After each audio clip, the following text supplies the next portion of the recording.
you got to do is believe. Follow my 3-step system. And all you got to do is follow these 3 keys right here. All you got to do is get started. It's never all you got to do. Anytime somebody starts the conversation with, all you got to do is stop listening. What are we talking about today? Let's talk about these gurus and this awful information. Don't let them tell you that you have to do it their way or it won't work. You should be picking your leaders and your coaches based on something that you've identified that you like about them in the first place. One lie that gurus tell is you can be me. You can't. You can only be you. You can accomplish some of the things that I've accomplished. You can reach the levels of success that you want to reach, but I'm never claiming that somebody can be me. Don't let this lifestyle marketing lie to you. Ooh. They're trying to entice you to want this, but don't believe that the things that they show you are always 100% correct. There's hard work behind all that lifestyle. 100%. And if it ain't hard work, it's heavy scamming. Weaved up, jailed up. Woo, woo. And they gotta be, boy, please, whatever.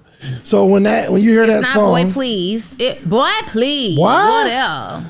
Boy, it's not boy. Boy, please, whatever. Look back over your life. Look back over your life, Donni. Have you ever been a bald head scallywag? I have never been a bald head scallywag. I have always had plenty of hair.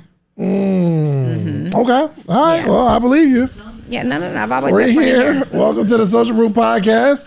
Donni confesses she has, in fact, never been a bald head scallywag. I have never been a bald head scallywag. Thank you, Mom. Though there is nothing wrong with a bald head scallywag. Yeah, man. Boy, please, whatever. There's got to be something politically incorrect about being a bald head scallywag. So I'm sure there's something they can the cancel song was us made for. in the 90s, I think. If you guys are not familiar, we are not making fun. We were singing a song. I was making fun. By 3-6 Mafia. There's some bald head. Let's do it real quick. Scallywags outside. Whoop, whoop. Chicken. Chicken head. Wobbly. Wobbly. Oh, man. Yo, I remember coming to the South from New Jersey, and it was a culture shock. Yeah. It was a real culture shock, man. But then at first I went from not understanding what the music was about or what they were saying to absolutely falling in love with Pastor Troy's music. Oh, we ready. Yeah. We ready. Come on, man. Ready. He has some bangers, bro. DSGB. And them Georgia boy. Yo. That's how you had to. Yo. DSGB. Them Georgia boy. For sure. He was my first boyfriend. Huh? Pastor Troy was my first boyfriend. Like really in real life? Yeah. No way. Yeah. Y'all dated? Kinda. Oh, in your head. No.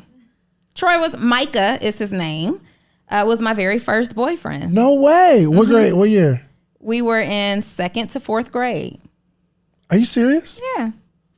He was my first little boyfriend. I dated him, and my homegirl Latia dated his friend Quincy Jones, and we were thick as thieves. Quincy Jones, that one? That was his name. Oh. The friend's name was Quincy Jones back then, and we were thick as thieves. I even have a song with Troy. Do you really? Mm-hmm. On one of the albums? He did a song with my group. Oh, word. Yo. Mm-hmm. Yo, and it wasn't Called even... Hot in Here. Looking so hot. Oh, I have to think about it. I'll think about it. Yeah, yo, Troy. Yeah, and it was like the album songs like Rhonda. I don't know if y'all remember that Rhonda. Help me, Rhonda. Help me, Rhonda. Yo, that joint was hard, man. So, so I came to the South and I started loving the culture of down South hip hop. And it's been really cool too, man, because I was able to see the like my friends didn't know what was going on in Southern music. In the South, they knew what was going on in the North, but they didn't play it much because it was almost like this rival thing. And to see pioneers like your Jermaine Dupri's and who else? Who else was like Southern executive? Ludacris, Uncle Luke.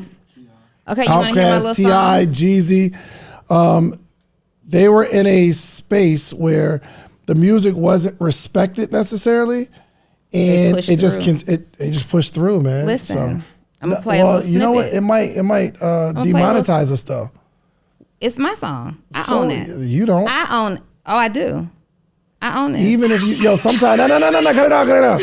So I think it was, I don't know if it was Bow Wow or somebody that was saying they made a YouTube video with their own song and they demonetized his channel. Are you serious? Yeah, absolutely. Remember he used to drive that PT Cruiser? Who? Pastor Troy. That's all he would. No, that's all his songs was the PT Cruiser. He used to call himself PT Cruiser. I was only there for a year, so I might have missed the PT Cruiser phase. Horny. But I'll anyway. let you hear it after, so we're not demonetized. Andre 3000 has an album dropping today. Yeah, well, today. Or sometime right now. It dropped last week, I think. I think it dropped. Yo, he just dropped the album. How was it? He just dropped it. First of all. How's the album? It was different. You had a week to listen to it. It's different. Oh, that's good. Yeah, I wanted to talk about Andre dropping his album today. Not that it dropped today. Get me? I do have something to talk about in pop culture. I'm seeing no. What? Okay. Where do you think I'm going? Absolutely. Ooh, are we sure? Yeah, I mean, I don't know. I'm just seeing a lot of allegations. And yo, what's up with these people? Which part? Which people? The accusers or the one being accused? The accused. Both. I mean, the accused. I am never going to victim shame. Ever. Yeah. Ever. And it, just ever. I'm never going to victim shame. I do scrutinize things with a critical thinking eye. Yeah. Because sometimes the accuser is not telling the truth. And that is just the nature of the game. And that's the sad part. That's why we have to look into these things, because sometimes the accuser isn't telling the truth. Mm-hmm. However, sometimes there, in legal terms, what the attorneys like to use is reasonable doubt. Mm-hmm.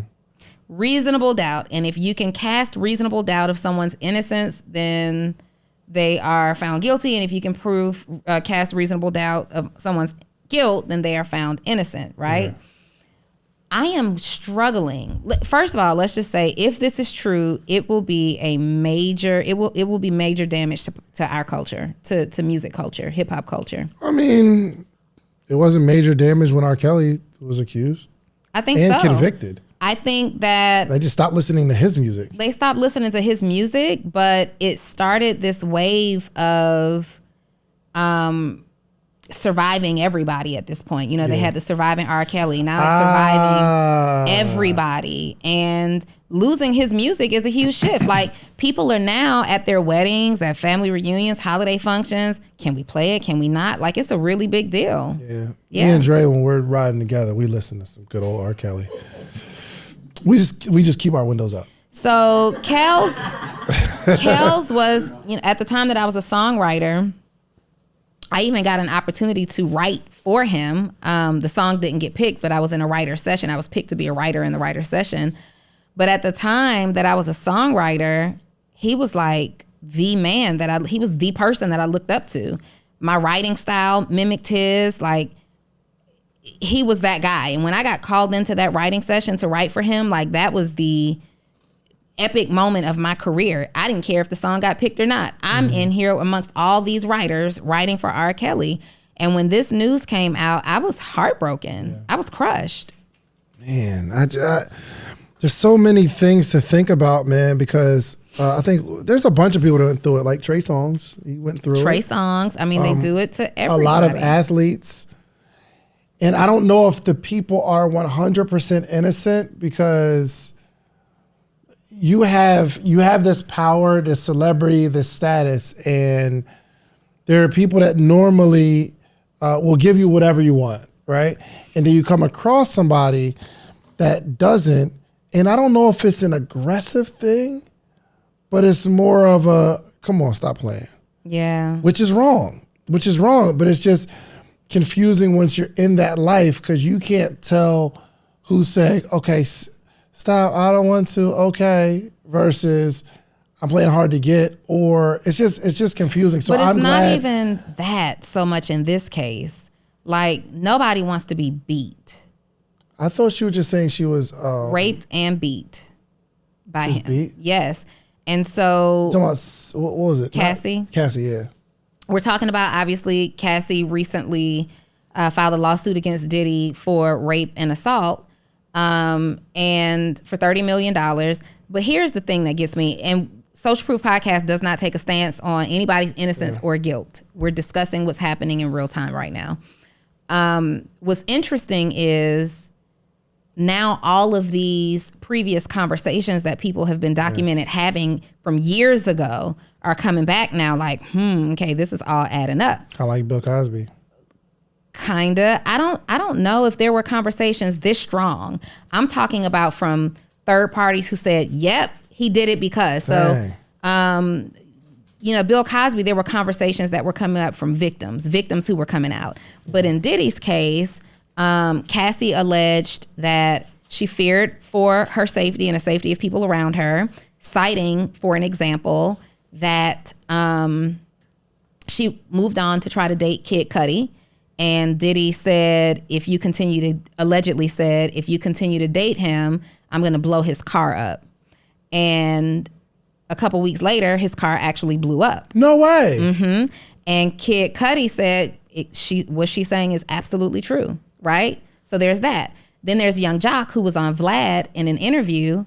I don't know when this was done, but it was prior to this coming out, just laughing about some wild things that have happened in the industry. And he's like, I remember I was at this party, right? Me and Diddy standing there, and he looks up on the balcony. There's this white chick with the whole side of her head shaved off. He's like, there's this white chick, whole side of her head shaved off. And Diddy, like, she looked good. And he says he goes immediately over to Cassie. He's like, we walk immediately over to Cassie. Unplug it. And he tells Cassie, like, yo, tomorrow you cutting the whole side of your head off. And she was like, okay. And so he's like, Diddy walks away. And Jock says, I looked at Cassie and was like, you can't be serious. Like, you're not cutting all your hair off because Diddy said so, right? And she's like, whatever Sean says do, I do. And then there's his ex, baby mom. She became known for. I just want to just. Oh, it was iconic. It was iconic. That was a good choice. He was a visionary. That was a good choice. He branded that very well. He was a visionary. Whoa, wait. Yeah. So then there's Gina, one of his children's moms, who 5 years ago tried to accuse him of physical abuse. And everybody said, oh, you're a groupie, you want money, blah, blah, blah. And she detailed that he like stomped her in her stomach, would always punch her in her head to avoid her face. So I say that to say, before this came out, there were all these other, and now they're so, like, they're his former artists. Like the girls from Danity Kane are all coming out in support of her. Hey, really? Mm-hmm. And it's now it's like, dang. All right. You all want to be a star, want to be a celebrity. And I think it's two parts. One, the bigger you become, the more of a target you become, but you also have to watch who you're becoming once you get all this attention, because I'm sure, I don't even want to talk about it because I don't know the situation, I don't know, man, but. You do want to talk about it. You brought it up. I don't want to talk about it. Then why'd you bring it up? I wanted to talk about it, but I didn't know all the stuff that you just said. I maybe saw something on Instagram like, oh, someone's being accused. And then there was another girl said, okay, I want to come out and tell my story. That's all I saw, but I didn't know all of this other stuff, man. I have not seen so many old interviews and articles dug up as fast as they dug this up on Diddy and all these other people. Like, you have to wonder, because you think about, let's just say Danity Kane, Dawn, the black chick who always had the short haircut. She comes out in support of Cassie, like, I support you, praying for you, beautiful, you're courageous. Well, she was in Danity Kane. And then years later, she turned around and was in that group, that trio that Diddy created, her, him, and somebody else. I forget. They had like 1 or 2 songs that came out before they dissolved. And she was somebody who reconciled with him after the whole Danity Kane mishap, came back, did more music with him. And now your support is to Cassie. Like, you have to know something. Man, a lot going on in the world, man. A lot going on in the world, man. I hope this situation works out the way it's supposed to work out for the betterment of our world. Yep. There's a lot of things you can do with $500. I mean, you can have a night out with your significant other. You could buy some really expensive shoes. Well, really nice shoes are about double $500. You could buy a course where you can learn something for $500. But I have something better for you to do with the $500. I want to meet with you every single morning for the rest of your life. Well, maybe not the rest of your life, but every morning, Monday through Friday, for the rest of the year. I have information and game that have allowed me to build a successful business, a successful community, and a successful life all the way around. But I want to share that with you. But the only way we can accomplish this is not me selling you a course, not me giving you a one-on-one consultation, because even with that, you'll get the information, but you'll need more. I want to meet with you every single morning. Now, would I meet with someone every morning for $500 for a year? And the answer is yes. Actually, we've been doing this thing since 2017. We have what's called the Morning Meetup. Every single month, we have a theme, whether it's social media, whether it's motivation, whether it's strategy, whatever it is, we have a theme for the month. And every morning in that month, we have a conversation around that topic. And I am giving a wealth of knowledge, not only myself, but a lot of friends, a lot of people that you see on this podcast, they join every single week. So you need a community of people that you can grow with, and you need a coach. I'm your coach. The Morning Meetup is your community. Go to themorningmeetup.com. It's $499, and I will meet you every single morning for an entire year. Give it a shot. Ethically, whatever justice for anybody that needs to be served is served. And, you know, the comments are like, why'd she wait so long to say something? First of all, you cannot determine for a victim when they're comfortable if she's a victim. But secondly, we have to also consider some of the other allegations attached to Diddy. All right, I don't know enough to talk intelligently about it. No. We're not going to bring those things up. Yeah, we're just going to say sure. some of the other allegations. And so we're not going to talk about it. We're just going to say some. Or you're not going to say the other allegations. You're just going to say there some are of the other allegations. Yeah, we're not going to say what those things are. But if you've heard those allegations, you probably, if you believe that those things are true, you probably be a little cautious too. Man, goodness gracious. Okay. Anyway, shout out to being in the spotlight and living your life out loud and either letting the spotlight turn you into a monster or being painted out to be a monster because you are in the spotlight. Yeah. Either one. Gracious. I do get nervous about that. Like, will somebody come out of the woodworks, not even it being 100% true, but there's some sort of reach that ties me to something. Even if the stuff that they're saying, let's say, for instance, they colluded against him and he got 3 of his exes to, you feel me? 3 of the exes came together and were paid hypothetically to come out. Y'all do these interviews. Cause I think, I just saw an article saying that, that another big blogger, I think Tasha K was, it might've been silly, but hired by somebody to break a story or whatever. But it's realistic that 3 people can get paid to destroy a person. That happens even every if day. it's not true. That stain sticks. Yeah. I mean, that's the downside of all of this is that people are so money hungry that they will unethically accuse somebody of something that they know is absolutely untrue. In this case, like these statements and interviews were so far apart. That's a really long-term strategy if there was one. So anyway, be careful on your way up, man. Our thoughts to whoever was and is hurt by this. Yeah. We hope that everybody gets their justice. 100%. All right, let's have a conversation around entrepreneurship, okay? What are we talking about today? Let's talk about these gurus and this awful information that these gurus are given. Let me start by saying this, though. Are you a guru? Am I a guru? Some people Let's look up guru. Let's define it for everybody. And someone has called me guru before. So are we about to talk about me and you? Yep. Because by definition, I believe that we are, by literal definition, a guru. I had this conversation with someone else. A guru is simply a person with knowledge and expertise, okay? Often being an influential teacher or popular expert. By definition, we're gurus. I'm the guru. I'm the guru. Okay. Right? There was something else I screenshotted that I wanted to share, and I was going to post it on my page, but I was like, I don't want to post it because it might be looked at as petty, and I actually was being petty. Let me see. Here's the article.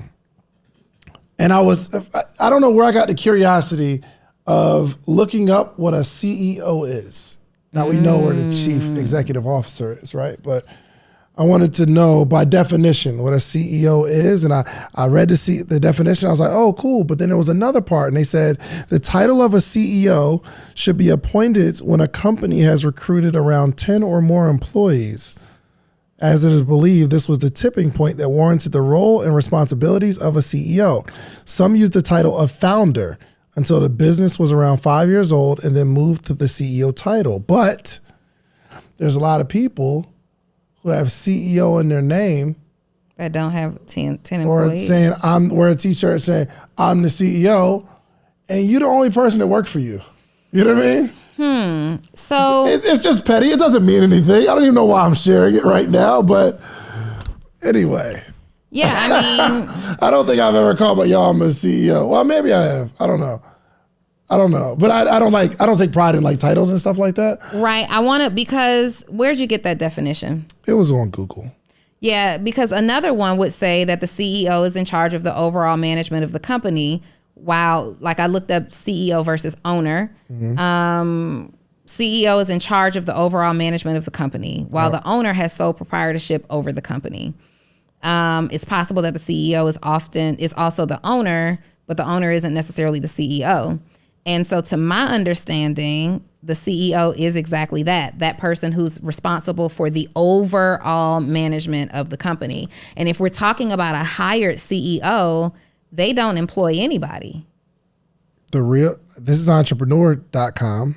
Okay. Which it doesn't mean it's credible. It's just the real CEO position begins when there is a complete organization with all the major functions in place. This transition typically starts at 20 to 30 people, and by 50 people, there is a distinct full-time CEO role. Yeah, and another article, Wikipedia says the chief executive officer is the highest ranking person in the company. There was some discrepancy there. What if you're the only ranking person? So you're the only ranking person, then you're probably founder, and you are the CEO. But you're also the CMO and the CEO. Well, and that's what I was about to say. You are presiding over all roles, even if you're operating in those roles. Now, I think there's a difference. I think there's a difference between a CEO and an employer, and a CEO and a boss. Boss is another word I'm having challenges with. Okay, for sure. What's a boss? You gotta be the boss of someone. It's just. I know, guys, we're just starting our business and we're like getting it going, and it's like the titles that we give ourselves before we earn the titles, and the people that earn the title don't need it. So boss, used as a noun, which is how we're using it, right? I am a boss. Yeah. Is a person who is in charge of a worker, group, or organization. And so if you don't have any workers or no like groups, an organization. no organizations that you employ specifically, you are not a boss. And it's okay to not be a boss. Being a founder is just as prestigious as being a boss. I soulpreneured myself to $500,000 a year. Yeah, for sure. You don't need all them titles, y'all. Just work. Just build it, okay? It irks me sometimes when I talk to people and they try to big themselves up with titles. And a lot of the times when they do all of that work, once we uncover it, you don't really got nothing going on. You know what I mean? So it's better to talk about who you are in your position than it is to go out there and earn the title and earn the position. And again, once you earn the title, you don't need nobody running around telling you about the title because you're focused on building a business. So anyway, okay. That was good. The conversation. So before we even get into this conversation about the things that gurus are telling you that you shouldn't be listening to, it's interesting because I wanted to make a post. I just got this email too. My Instagram post from today. You get on my nerves. Just got the email. All right, that's enough. You don't say it either. I just did it too. All right, stay focused. Stay focused. What's up with you? Anyway, my Instagram post for today was going to be, I saw this coach yesterday make a comment on, or make a post on Instagram, and they're like, get with me, I'm the guru. Y'all be going to these coaches who and they don't even have this and don't even do that and don't. And it just irked me so badly to see that post, because this person is successful as far as I can, as far as they say they are. I have no documentation and proof of it, but I do see them actively working in large groups, and I know how much they charge. So I think they're successful. And I've never built my business on the back of tearing someone else down or on the back of talking trash about somebody else. I just do me. Right? I just do what I do. You'll never see me make a post like, y'all out here choosing coaches who ain't blah, blah, blah, blah, blah, blah. Instead, I would say something more along the lines of, how do you know how to choose a coach? And I will give you the criteria for what you need to choose a coach. So I don't like that conversation. So I want to be clear that that's not what we're doing here. But some of you guys are receiving some really bad advice that we want you to look out for. The lies gurus tell. The lies gurus tell. And many of these people give good information, but there are some people out here that just give bad information. The biggest lie that gurus tell is that they're a guru in the first damn place. That's a fact. That's the biggest lie. Most of your gurus who are lying to you are not even gurus, and they're trying to sell the fact that they're a guru by showcasing this lifestyle of ownership when it's rented and ownership when it's borrowed. Things are just not true. They don't know what they say they know. Some people are just really, really good at holding a conversation. I know so many people who are really good at just lightly Googling something and then they can run with it, right after that. They're taking everybody else's courses, coaching and programs, and utilizing that information. And, it's kind of like how you receive it when you're person 1. By the time you're person 3, it's a little bit different. The number one lie gurus tell is that they are, in fact, a guru. I like that. Number 2, a lie that gurus tell is you can be me, and you can't. So I never claim, I believe that people can have the same type of success I'm having because it's possible, but I do not claim that me telling you to do something will guarantee that you get my results, because there's more that I did that I can explain to you. Coaches will give you a blueprint and a formula to follow, but it's basic foundational stuff. I can say, make 10 calls a day and you will get some results. And yes, you will get some results, but you may not get the results I've gotten, because before these 10 a day, I've done thousands of calls. In my experience working at the Cheesecake Factory as a server, I got to have conversations with people, and I understand how to feel people out when they're having conversations. So I can't say, hey, if you do 10 calls a day, you'll get my results. Now, I will tell you, you're gonna have to do the 10 a day, but there's some things that you're only going to learn through experience, and I can't teach you those. There's certain things that you are going to have to learn by going out in the streets and doing it. So I'm not guaranteeing you can do like everything that I've done, or you can do everything that I've done, but I'm not claiming that I'm going to teach it all. I can't teach everybody everything. There's gonna be, I can get you to a certain level, but if you go to Donni, she's gonna be able to fill in the blanks of what I taught, and Donni can be teaching somebody, and after she's done with them, I can fill in the blanks on my personal experience, and then you go to somebody else. I was talking to somebody yesterday, and it was like, they was like, yo, I got some people where I changed their life. Maybe. She was like, yo, I had this video and people tell me, yo, the content that I put out, it changed my life. I'm sure it had an effect on them. But we have to take into consideration the life experience that the person had, Like people come to me and say, yo, your podcast changed my life. Yes. And they'll say, yo, because of your podcast, I went out and made my first $600,000. It wasn't all me. I may have given you like a little bit of information, and then somebody comes along and tells you something, and maybe because you've been listening to the podcast so long, you're able to receive the information a little better, but you still got to do the work. So one lie that gurus tell is you can be me. You can't. You can only be you. You can accomplish some of the things that I've accomplished. You can reach the levels of success that you want to reach, but I'm never claiming that somebody can be me. Number 3. Lies that guru tell. Anything that starts with, all you got to do is. Bruh, look what I wrote down. That was the first one, actually. All you got to do is. All you got to do is. Listen. Them ads be it's crazy. never all you got to do. It's never all you got to. The VSLs. All you got to do. All you got to do is believe. Follow my 3-step system. And all you got to do is follow these 3 keys right here. All you got to do is get started. It's never all you got to do. Yes. All you got to do is believe and all that dang on work.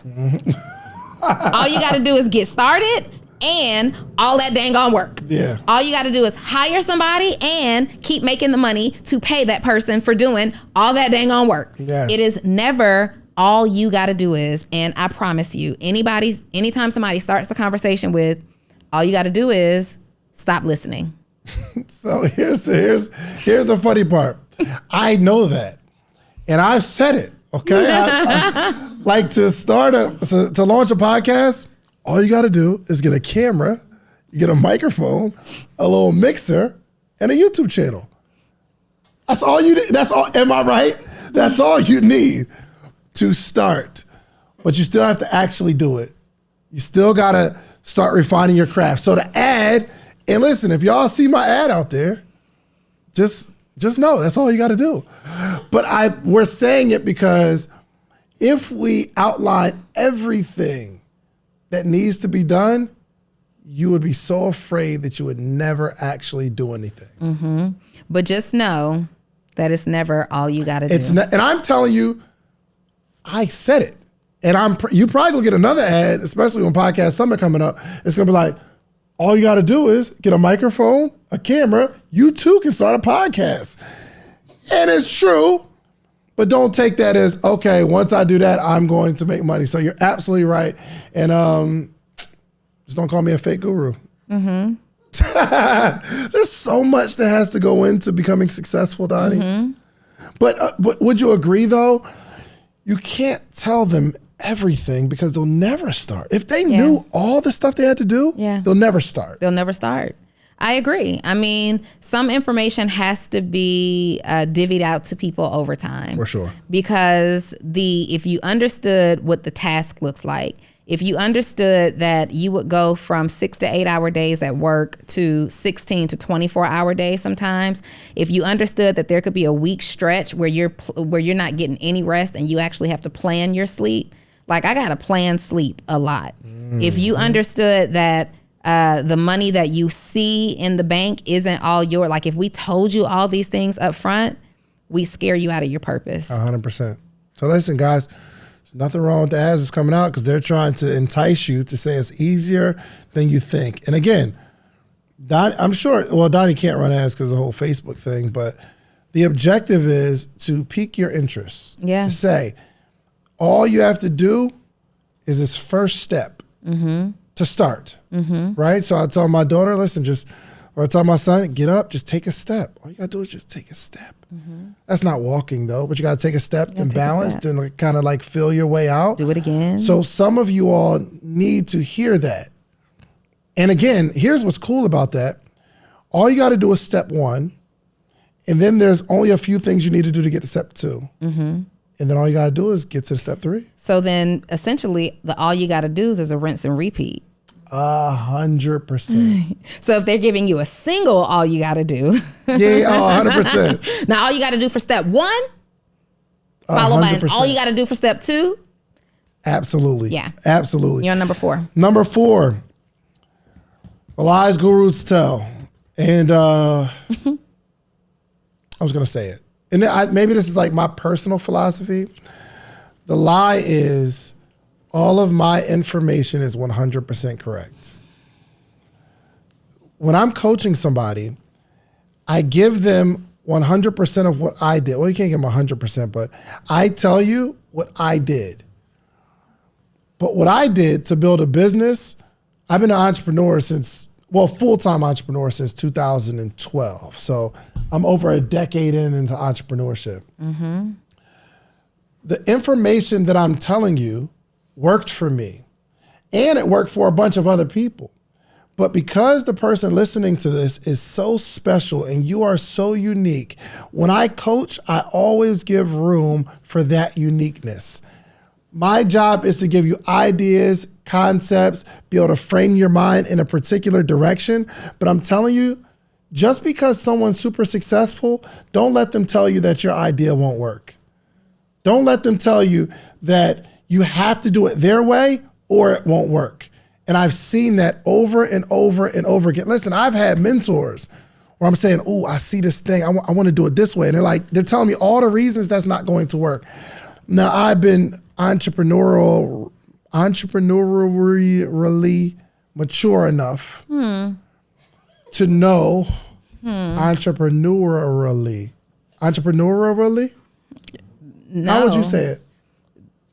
Entrepreneurially. That's a hard word to say. So entrepreneurially. Dang, how'd you say it again? Entrepreneurially. Mm-hmm. Okay. I've been entrepreneurially. How about, as an entrepreneur, I've been mature enough. Hey guys. Let me simplify that for you. Never quit. Never give up. Okay? You fight with this word till you get it right. So I've been entrepreneurially. That was it. Mature enough to know that sometimes I have to trust me. Mm-hmm. And maybe we can have a conversation around this, Donni, because you do have those students that don't want to listen to anything and they just want validation. Yeah. But, give me the but. But they are entrepreneurially immature. Yes. They're not willing to take a fair assessment, receive a fair assessment to get the information that they need to be successful. Yeah. Is that where you were going? Well, kind of, yes. So you have to trust yourself, but also you don't want to be so stubborn where you can't receive information. Exactly. You have to trust yourself. So here's the thing. If the person in the room is making more money than you, has had more success for you for a longer period of time than you, and has more testimonials, sometimes you have to be willing to believe what they're saying a little bit more. Leveraging intuition, though. Like your intuition will kick in if something just doesn't sound right. And any information, no matter how good it is or who it's from, how good they are, if it's not in alignment with who you are, your core values, things that you believe in, don't listen to those things. Yeah. But if there's somebody, like, you should be picking your leaders and your coaches based on something that you've identified that you like about them in the first place. And so then when you're saying, it's like going to a relationship coach. If you go to a relationship coach and say, my relationship isn't working out, I don't know what I'm doing wrong, and then this coach starts to assess you and they suggest that you start, oh, well, you need to start doing date night once a week. And you're like, once a week don't really work. We've been there. We tried that. Okay, then you need to start making sure there's intimacy once a week. Intimacy, like, that's not really our thing. That's not where we connect. So do you know more than the coach? Yeah. At this point, it's not intuition that's presiding, it's ego. Oh, okay. I think part of the answer is, unless you don't have a better answer that you can explain. That's it. Go with the information that's being provided. Go with the information. If you don't have a better solution, go with the solution that's being provided. That's backed by something. Mm-hmm. So I had a mentor. We were going back and forth, and this person's been way more successful. But I had a feeling about something, and I'm like, this is going to work. But he gave me all the reasons why it wouldn't. And he wasn't saying like it's not going to work. He's just saying these are the challenges. And I'm like, well, here's how I get over those challenges. And we went back and forth. I can defend my belief. At the end of the conversation, he's like, I see how that can work out. Mm-hmm. So I felt I wasn't being defiant for defiance sake, saying once a week, I don't want to do that. Give me something else. Mm-hmm. And you're not waiting for information until you feel good about the information. Right. But there was a specific direction that I wanted to go, and I wanted advice on the direction that I'm going. So when I'm coaching somebody, my objective is I want you to be free to think. I want to teach you how to think and make sure what you're doing, you can defend it and explain the reason past, this is just what I'm feeling. Yeah. Be able to explain it and defend it. Yeah. I like that. Yes. Number 5. It's not about the money. It's often about the money. It's often about the money because they're charging you the money. Listen, the guru who is telling you it's not about the money charged you the money. 100%. It is often, not always, but it is often about the money, especially as a brand new entrepreneur. It is for sure about the money. You aren't starting a business to say, you know what, I'm going to start this business to just stay broke. Like, I'm cool with that. It's not about the money. It's about this, that, and the other. And I get it. Like, there are many entrepreneurs who are purpose driven, but I believe that God allows your purpose to make room for you. And that's also fulfilling and financially fulfilling as well, right? Spiritually, mentally, whatever fulfilling, but it's also financially fulfilling. I don't believe God gives us a purpose that we can't monetize. And you know, I could think a little bit deeper on that, but my stance on it right now is I just don't think that we're given a purpose that we're supposed to go all in on that we can't monetize. Like, he wouldn't suggest to you that your purpose is to leave your job and your only source of income to become an entrepreneur and not make money. I'm not talking about the people whose purpose is attached to like, serving someone else. And then even I can tie that to the money, right? Like a wife's purpose, she could feel like her purpose is to have children and support the husband, but you're supporting your husband so he can be a better executor, thus making more money. It's often about the money. 100%. Yeah. And the activity that you're doing, you need to be able to use money as a barometer because it's really the only thing you can count to see if the thing is working. Money is like, it's a scorekeeper, not against other people, but it shows you if the thing that you're doing is working or not. Yeah. You know what I mean? Like, if more people are willing to pay you, that means it's working. So I've been talking about you a lot lately, Dre, and not just because you're here, but we were charging a certain amount for our event space and we weren't getting any bookings like for months. And I wasn't thinking about bookings in that space like that because it wasn't like a major focus business model. So she came in, she lowered the price, and I don't think she told me that she dropped the price, but more bookings started coming in. I'm like, well, yo, that's pretty cool. So once the bookings started coming in and we started making more money, I'm like, oh, wow, whatever she's doing is working. It's working. But it was the money that showed me that. It wasn't, oh, well, I like the way the website looks or I like the new pricing model. It was people who were willing to pay. I'm like, oh, well, we got something here. Yeah. Money helps us identify if the thing that we're doing is working or not. And you know what's kind of crazy is when someone starts a business, I think a lot of times people initially set out to be able to make some money because they think this thing is going to change their life. But if they aren't making money like that, they say stuff like, well, it's not about the money anyway. I do this because I love it. No, you just can't sell it. You just can't make no money. So that's the excuse. That's the excuse. If that was the case, you would have been just doing it for free. You don't put no business around. You don't need no website. You wouldn't even have tried to sell it. You wouldn't even tried it. You wouldn't even have tried it. Absolutely. You'll write a book for the kids. You're like, I wrote this book just for the kids. Well, if that was the case, you write it and you make it a free PDF on the website. Everybody come pick one up. Just come get it. Come get it. You be at every event giving this book out for free. There would not be an ISBN number on the back of it. There would not be a price on the back of it.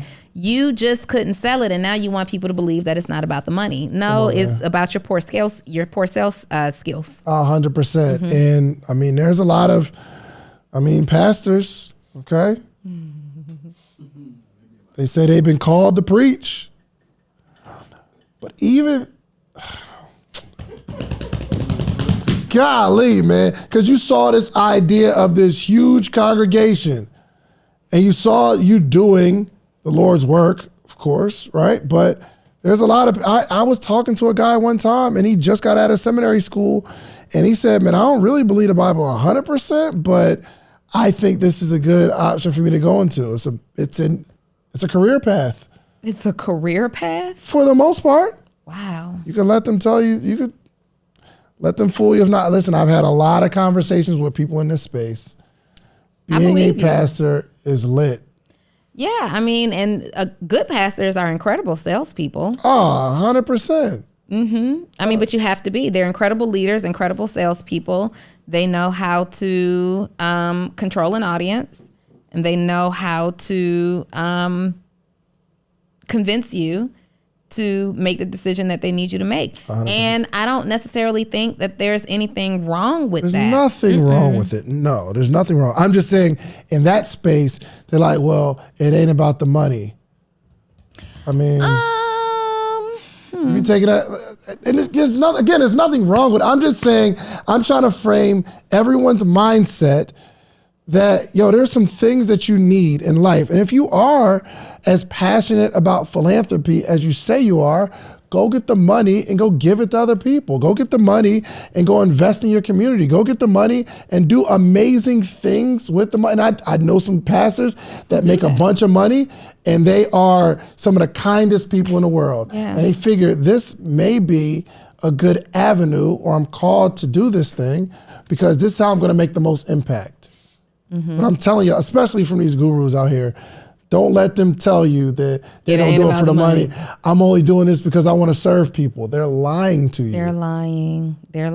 Listen, you can free serve webinars and make money. It doesn't have to be this or that. Them free webinars, bro. Always got an upsell. Oh, listen, I'm telling you, they're going to start out with, and here's the thing, bro. I'm not pointing a finger at anybody. We've done it. I started a webinar like, there's a free webinar. I want to charge y'all, you know what I mean? Because I want to give out the information. I don't want to charge you for this, but I'm about to charge you on the back end. Come on, man. I'm telling you, at the end of every philanthropic webinar where they said, I just want to bring people in for free, they're selling something. At the end of this webinar, mark my words. I'm telling you. There's something they want you to buy. Or they got a sexy funnel on the back end. They might not sell you anything right then. That email's coming. But you're going to get that email. That text message is coming. Special for you. Come on, man. Every single time. Don't let these people believe you. Number 6. Don't let these people lie to you. Was that yours or mine? That was mine. Okay. Number 6. Say it again? You just kind of took it over. My bad. I apologize. It's okay. Number 6, and this isn't a lie, I don't think gurus tell, but it's something that they show you. Meaning, don't let this lifestyle marketing lie to you. Ooh. Okay? So they're not saying if you buy my program or something like that, you can have this Lambo or you can live this lifestyle. But they're saying that in the video. Lifestyle marketing, the show, my life is lit. That's what they're showing you. Because they're trying to entice you to want this. But don't believe that the things that they show you are always 100% correct. It's called lifestyle marketing. If I show you that I'm successful, you will want to have the thing that I have. That's why they do the fancy pictures in front of the mansion that they don't own. And if you want the thing that I have, you are going to pay me to come and get it. Come on with it. You're going to pay me to learn how I did what I did, which, listen, is a totally fine business model for you to demonstrate real lifestyle, and people, admire that. But the gurus half the time don't have Lambos. Yeah. Okay. Hey, listen, I'm about to tell you, these exotic trips that they taking pictures in front of palm trees, it ain't cost that much to get there. It didn't cost that much. They cashing in mad points. Come on, and sometimes it's Delta Comfort. Sometimes it's Delta not first Comfort. class. Sometimes it's not first class. They didn't take a picture or a video on the way there. Yeah. They just took this lifestyle picture drinking out of a coconut. And you're like, yo, got my laptop. Hashtag laptop money. Yes. They set that, they wasn't even making money in the moment. They set up the laptop, told somebody to take a picture. Sometimes these companies have paid them to come out just because of the size of following they have, and you think that they're paying for it. And here's this conversation isn't to bash anyone, okay? No. What we're trying to share with you and convey to you all is that whatever you think success is, that's probably not it. There's a lot of hard work that goes into it. So the picture on the beach doesn't look like hard work. It looked like that they did all the work in the front end and then they get to enjoy the fruits of their labor on the back end. But when I'm telling you, after they take that picture, they're still working. Mm-hmm. There's people that, listen, they do webinars on vacation. Mm-hmm. They do sales calls on vacation. There's people I'm him. I haven't taken a single vacation that I didn't do any work at. And I mean like responding to a text from the team. That's work. Doing I'm gonna just take this one client call. Oh, I got this one webinar. That's work. Yeah. There's hard work behind all that lifestyle. 100%. And if it ain't hard work, it's heavy scamming. All right. So Really, Donnie? It's either one, all right? It's either hard work being done by people, hard work being done by your by your systems, or heavy scamming. I don't know, like what's another way? Or a 70-year-old man taking a picture of you on that beach, sis. Or it's a 70-year-old man. It's a whole 75-year-old man on the other end of that blurry picture that you posted. Yep,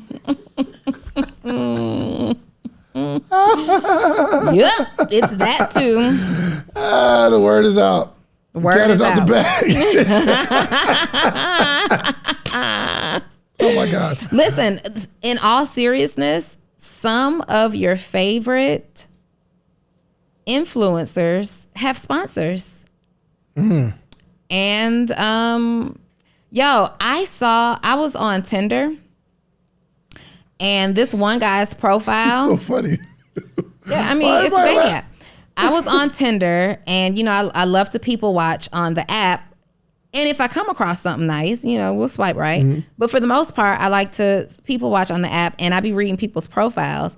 And this guy says, your favorite boy toy. I'm looking for a mommy.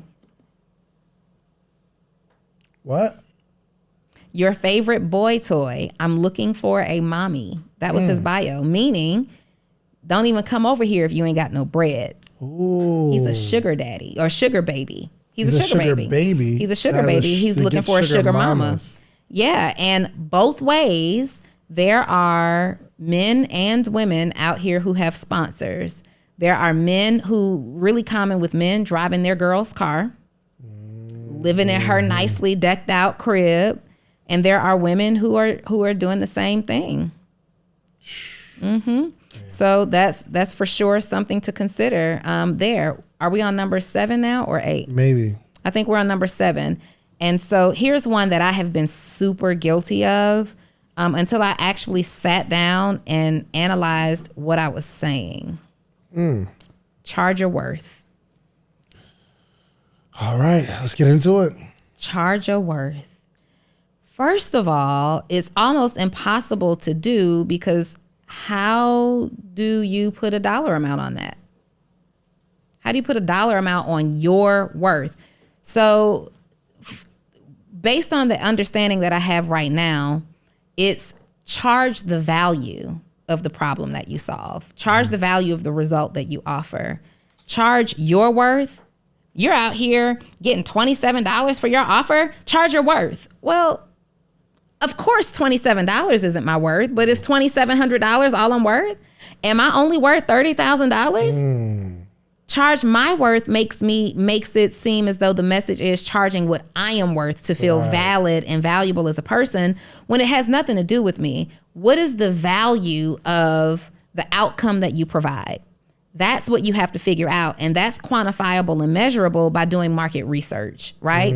I can't do market research on Dave and his lifestyle and Storm and his lifestyle and Andrea and her lifestyle and say, oh, based on their worth, here's mine, here's where I show up.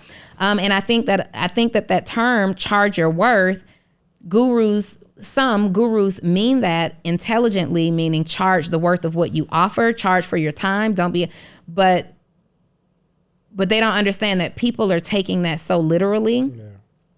Yes, the value of the outcome that you offer is only worth $27, babe. Mm-hmm. You can't put a $2,700 price tag on that, no matter how much you think it's worth, right?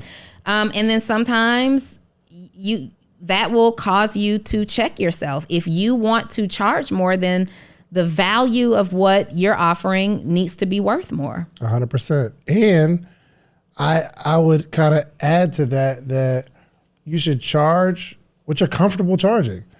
I would I mean, there's a lot in what I'm saying right now, but there are some people that say, okay, well, you should be charging $1,000. You're only charging $100 right now, but you should be charging $1,000 for your service. Mm-hmm. Well, I would rather someone charge 20 people $100 because they're comfortable doing it. It's a lot of hard work and make $2,000 than you timidly.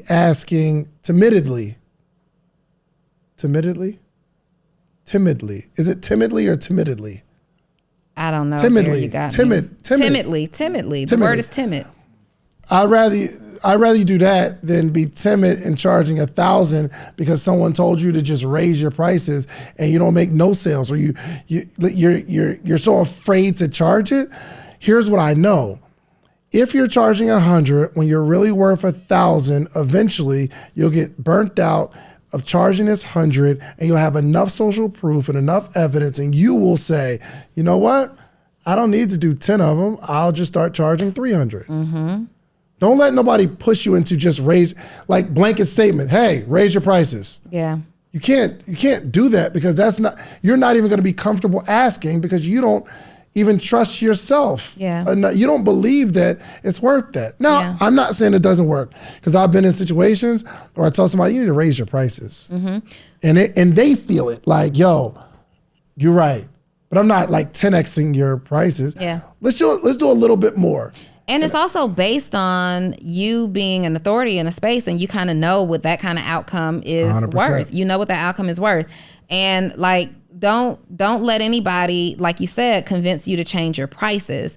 Now, what you do have to do is actual market freaking research. You have to do market research to determine what range of price you should be in based on what you offer. Mm-hmm. And that's very comparable to just simply sitting down, finding other people who serve in the way that you serve, offer something similar to what you offer, and say, you know, okay, here's what they offer. They do it 3 days a week, but I do it 5 days a week, so I can charge a little more. Yep. Their program is a whole lot faster. They get the outcome a whole lot faster than my program. Theirs is a 3-day program. Mine is a 3-month program. Well, maybe you want to charge a little less for yours because a faster outcome could be valued higher, right? You could also look at it and say, but I'm giving them more of my time. It's really hard to put a number on your time. Yeah. I don't necessarily prefer, even though it's not wrong, I don't prefer time-based pricing models. I prefer value-based pricing models. You can do market research for either. But let me say this. If you have a low ticket offer, you can make a lot of money. If you have a high ticket offer, you can make a lot of money. I want you to get out of the mindset because you keep hearing this trendy conversation about high ticket, high ticket, high ticket. I'm a high ticket coach. I have some low ticket offers. I have high ticket coaching services. I got a $17 business building blueprint, right? And many of the high ticket coaches that are coaching you have entry level programs. I am able to help you figure out where you fit in that place. And it's really responsible for you to choose someone or listen to someone, whether you're getting coached by them or not. The advice that you're taking shouldn't be someone who is closed-minded to a process. And if they are, you keep going until you find somebody, because there was a time where I think in 2020, 2021, I only coached my students on how to do high ticket offers. Why? Because at that time, that's what was really moving the needle in people's businesses. It was a solid business plan. Yeah. But then 2022, 2023 and beyond happened. And now the economy has kind of stabilized a little bit and everybody's not going for a high ticket offer, or people have now started to retire programs and they're offering them really low. So you know what? It does make sense for you to do a low ticket offer. You got to decide. You have to decide. Do you want to do 6-figure chick? Did very well, rest in peace to CC. She did very well at only offering low ticket offers. Everything was $17, $30, $50, $25 class here, $25 class there. And she made 7 figures over and over and over and over and over again. She was clear. High ticket is not my space. Mm-hmm. Yeah, man. Listen, don't push people. They got a whole nother story. They got a whole nother sentiment. Okay. Next, 8. 8. Okay. Mm-hmm. Ooh, lies gurus tell. I'm good financially. Don't believe that. Okay. Just because somebody makes a lot of money doesn't mean they're good financially. Don't believe that. Listen, my payroll is more every month than I used to make in a year. And I pay myself $10,000 a month. Right, but that I pay out, my payroll is a lot, and it works. But if there's a couple slow months in a row, because payroll is so high, we got to continue to go out and make more money. If there's a situation where income slows down, that is not a good financial situation. Like the more you have, you might have really good sales January, February, March, April, and you're like, oh my gosh, we're rocking. I got to bring on more people. The expenses go up. Oh, I got to get a building. The expenses go up. But if the later half of the year starts to slow down, you still have the high overhead. It's just the income doesn't come in as much. Mm-hmm. It's a challenge. Don't let the screenshot of the Shopify sales fool you, okay? Because you don't know what those profit margins are. You don't know what it costs to produce this money. And don't get me started on taxes. People that make money fast, especially in the pandemic, because there was like fast money, there was like new money, and I guess we're technically a part of the new money wave. Mm-hmm. We are. We're new money. If you make an extreme amount of money, it's not easy to manage that.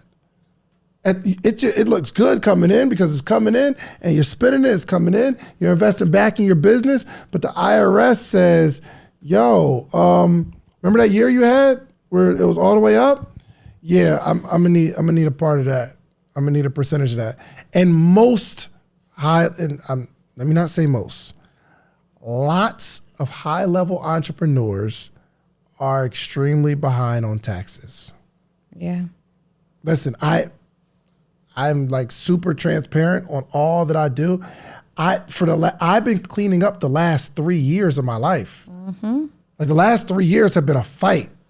Getting certain financial people in place, then they don't work out, got to bring somebody else in, then it starts all over again.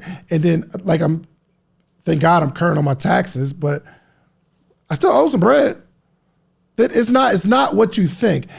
When the numbers are small, I'm asking y'all, I'm begging you all, I am pleading with you all. Start understanding your financial picture now. Even if you don't think you need a bookkeeper, just get one now so at least you understand it. Mm-hmm. Don't let these gurus fool you. Don't let these gurus fool you. And by the way, I think I'm cool. We're good. All right. We're good, guys. You know what I mean? We're not doing any layoffs. We're all right. I have my staff back there. All 3 of them are on payroll. Hey guys, everything's all right. Everything's good. Number 9. Number 9. Hey Kay, we're fine. Kashif, everything's all right. Number 9.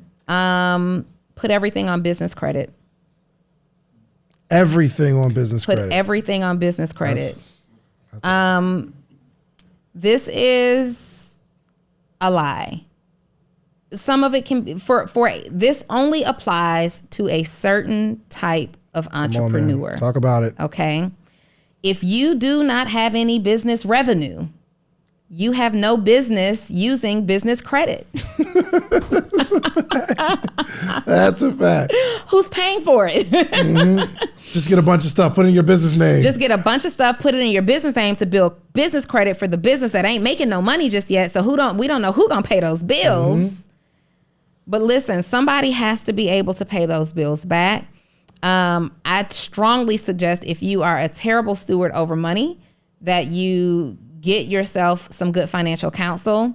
Get a financial advisor. You can find a financial advisor at any level of your finances. At any level. There are even free groups for people who aren't yet making any money. You don't need nothing but a debit card. You don't need nothing but a debit card. Right now, just keep paying that internet and that cell phone bill and you good, okay? You don't need to be ordering Uline and all of these things, because the bills add up and you will damage your relationships and your ability to get credit if you have all these high accruing balances that you can't pay. There's a strategy to this, which includes paying these balances off in full. That part's not being disclosed, right? Just put everything on business credit. No, you're not paying 10% of the minimum balances over here, or the balances over here. Yeah. Not if you're getting business credit for the strategy that they're trying to get you to follow. You don't make minimum payments on that. You know what I mean? You're paying these balances off in full if you really want the maximum business benefit of business credit. And don't let these gurus tell you because it's for the points. Again, that only applies to a certain entrepreneur in with a certain financial status. You have to, and it doesn't have to be wealthy. It has to be affordability. And many times as a brand new entrepreneur, you're just budding. You don't have the affordability to hire help, let alone pay for credit that is now about to start accruing interest. Yeah. Listen, man, I hope y'all are really getting what's going on here. Okay. Because there's a lot of things that are just thrown out there, and not saying that the information's wrong, but it might not be right for you. Yeah. You know what I mean? Like, I remember saying, like, yo, I don't think anyone should use a debit card, and I can't think of a good reason why somebody would use a debit card and not a credit card, because when you use the credit card, you get the points. But there's a lot of people who can't handle that. They're not financially responsible enough. So you need to use not even a debit card. You probably need to just get cash. Just take it out your bank, pay everything in cash, because you can't manage the swiping of the debit card because you can't calculate what's on the card. Yeah, those pending transactions will get you jammed up. Oh, come on, pending. Come on, pending. Why is it taking so long to go through? The pending transactions. And I use this card Thursday, Friday, Saturday, Sunday. You're like, oh, I got bread in my account. No, you don't. And then you use it Sunday, and then Monday. Them pending charges. Those pending auto pays. Come on, man. That because of your usage history, they're going to let slide anyway, but it meets and is intercepted what? by those current swipes. Listen, before you get business credit, make sure you, number one, have a good relationship with money. I believe that you should have good personal credit. Like, it's really irresponsible to be like, oh, you got a 400 credit score? It don't even matter. Go get this business credit. Don't do that. Come on. Just don't. Sure, there are things that you could qualify with terrible credit, right? But usually those things that you could qualify are not things that are actually useful to your business. You don't need another supply from Uline. You don't need another blender. You don't need any more of those boxes piling up in your home, okay? Come on, man. Be responsible. Otherwise, what's true for someone else is a lie for you. Facts. Next. This is 10. You should be working on your business, not in your business. Why would you work in your business? Oh, okay? God. Delegate everything. Everything. Come on, man. Don't believe that. That advice is not for you. That advice is probably for the CEO. That advice is probably for somebody who has multiple people that are doing multiple things, and there's enough people in the organization that can handle it. So you are making sure that all those people. So for instance, I remember working at the Cheesecake Factory, and we had a general manager. We had like assistant manager, then general manager, and then we had like an area coordinator. So the general manager is over the Cheesecake Factory. That's his store. Now, my general manager, you'll see him on the front line. Shouts out to Jimmy Z, man. Jimmy, the coolest manager that ever walked this planet. So he's in there, like working, right? But then you got this area coordinator who he's over a bunch of them. So I guess his whole job is to go to the different cheesecake factories and just make sure everything's okay. My foot hurts. Make sure he's overseeing, making sure the operations, high level strategy. So he's not necessarily working in the cheesecake factory, not my location at least. He's coming to make sure, he'll come look at the books probably. He'll kind of give a motivational speech, I would imagine, to my general manager. He kind of showed them the numbers of the other stores in comparison. He's not flipping those burgers. He's not dipping no fries. He's not filling up no drinks, nothing. My general manager, he was working in there. But in that particular structure, that was his job to oversee those things.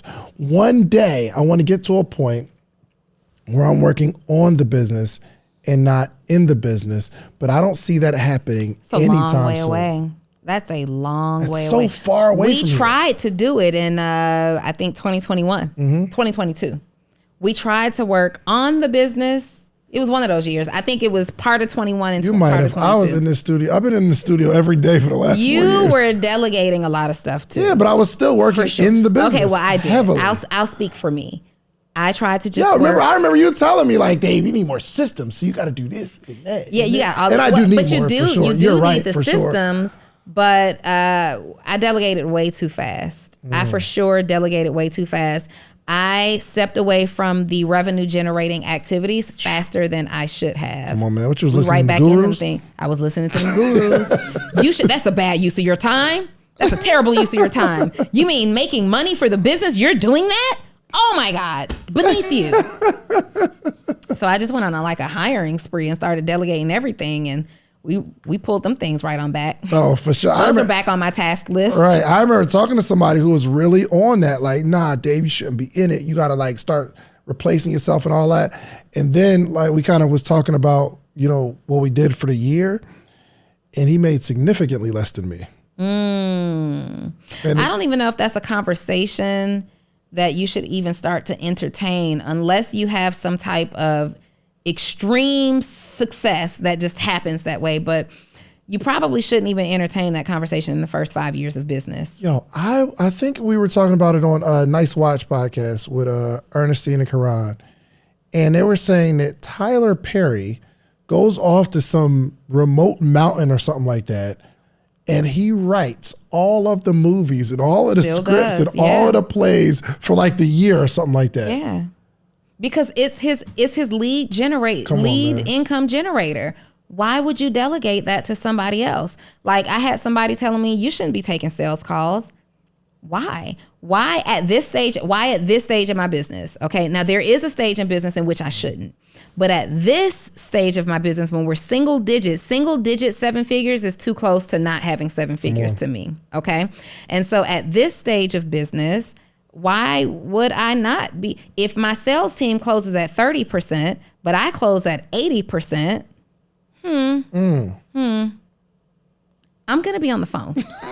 Right. I'm getting on the phone. Now, when we have enough coming in where I can have 10 people who are all doing 40%, then maybe that works out. Yeah. But you got one person who's replacing you now or 2 people who's replacing you, and the best they do is 20, 30%. Come on, man.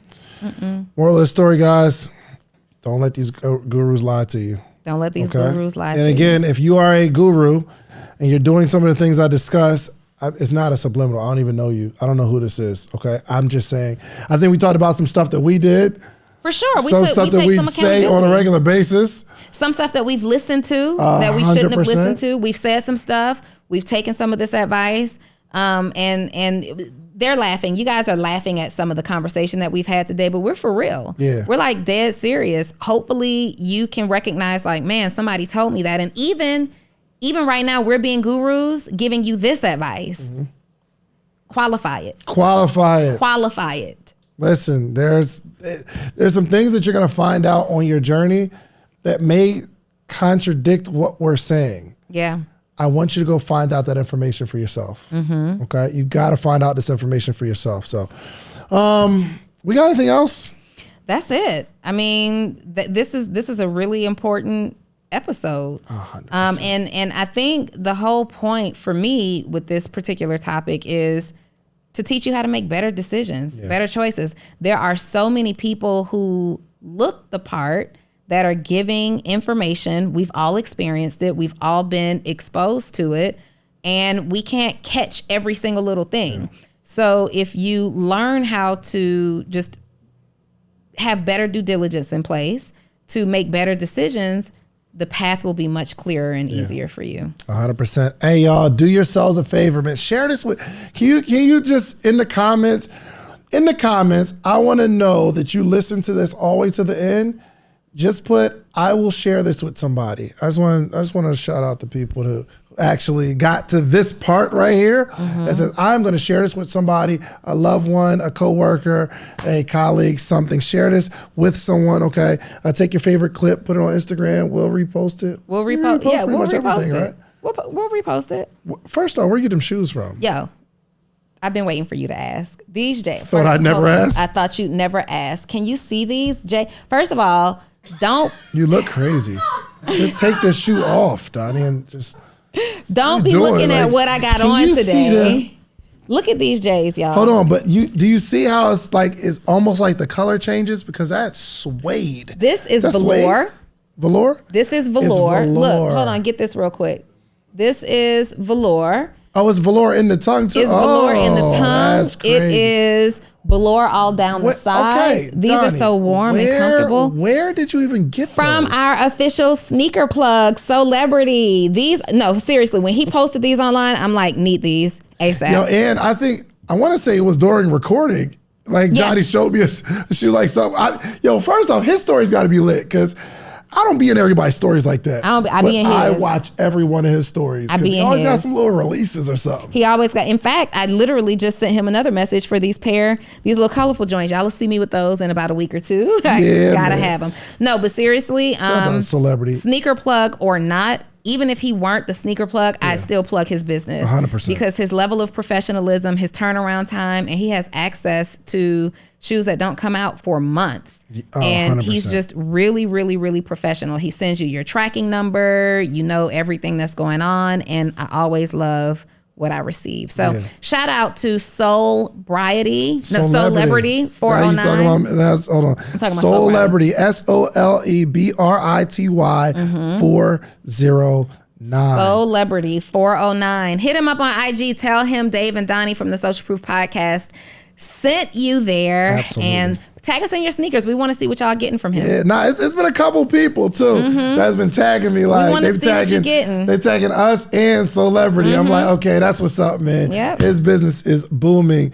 Official trusted supplier. Of our tried footwear. And true. Absolutely. So listen, man, share this with somebody. We appreciate the love, appreciate the support. You ain't got these. You ain't got these. Check my footwork. Check my footwork. You ain't got these. Bald head scallywag. I'm not talking about bald head scallywag. Dang. We out of here. Bye. If you like the video that you just watched, click this one. You're going to like this one, maybe even more. Click it right now.